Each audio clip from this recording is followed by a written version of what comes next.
Chicago Bears are now going to be the Midwest Bears. Yeah. There's stories brewing about Chicago leaving Soldier Field and building somewhere else. And now it feels like this is 3 different times where we thought it was for sure going to happen. We for sure had a place. They were for sure moving forward.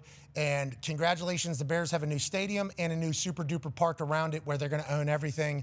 The Bears now no longer downtown. The Bears are now out a little bit in Arlington or something like that. That feels like we've had this conversation throughout the course of our live show's existence since Kevin Warren has become CEO and president of the Chicago Bears 3 different times. Every single time some political tax stuff pops up and goes, nope, actually it's not happening anymore. Who knows what they're going to do. State of Indiana came in and were like, hey, Gary, Indiana is very close. They consider themselves a part of Illinois. And there was almost a rezoning of the states that was being talked about, where Southern Illinois would come over into Indiana, and I think some of Northern Indiana would go over to Illinois to be in Chicago. That was being talked about in like 2025. Yeah. That we're redoing a state was being talked about for how close we are. And now to Tone's point, it is 2 different time zones, which would certainly be quite an issue. But Gary, Indiana is in the Chicago time zone as opposed to the Indianapolis time zone.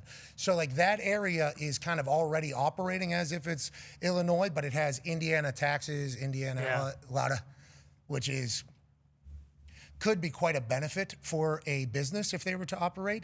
And the governor of Indiana has come out and said, hey, whatever you guys need up there, we'll give you tax-free build, we'll give you land. We obviously got the space for it. You can build your entire thing. And they're trying to bait. They're trying to bait the Bears, I think, to potentially move into a promised land here that's close to Chicago, but certainly not in Illinois.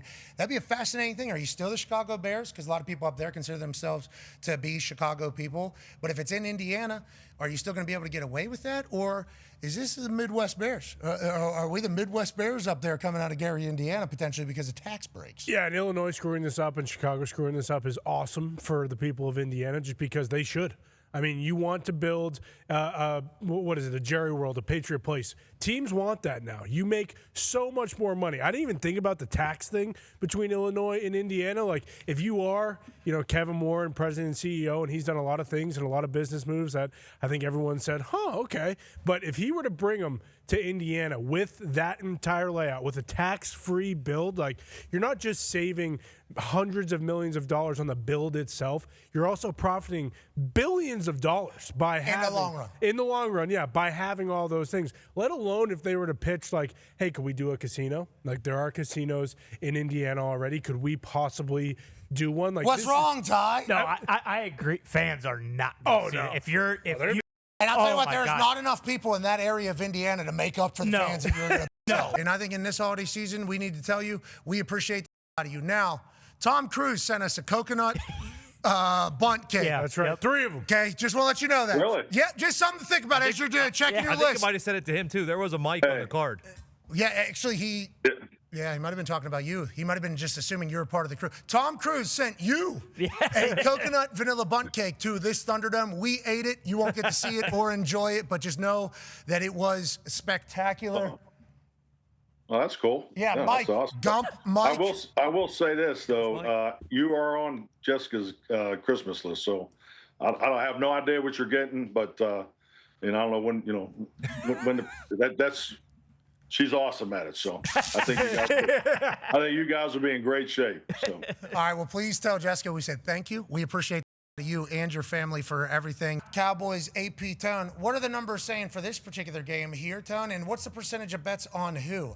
I naturally assume that more people will just say, give me Alabama, just because it's Alabama.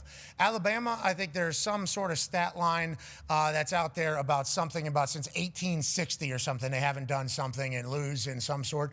But obviously, this is DeBoer's Alabama. This is not Saban's Alabama. This is a massive one for DeBoer, Ty Simpson in Alabama. And for Venables, he's been waiting for this in Oklahoma. I mean, Venables was brought in from Clemson as the defensive guru that led that Clemson team in fantastic fashion. He gets to Oklahoma. They have a little bit of a run, then a little bit of a lull. Texas goes on their big run, and then all of a sudden, Oklahoma is kicking off the college football playoff with a Venables defense that's going to hunt.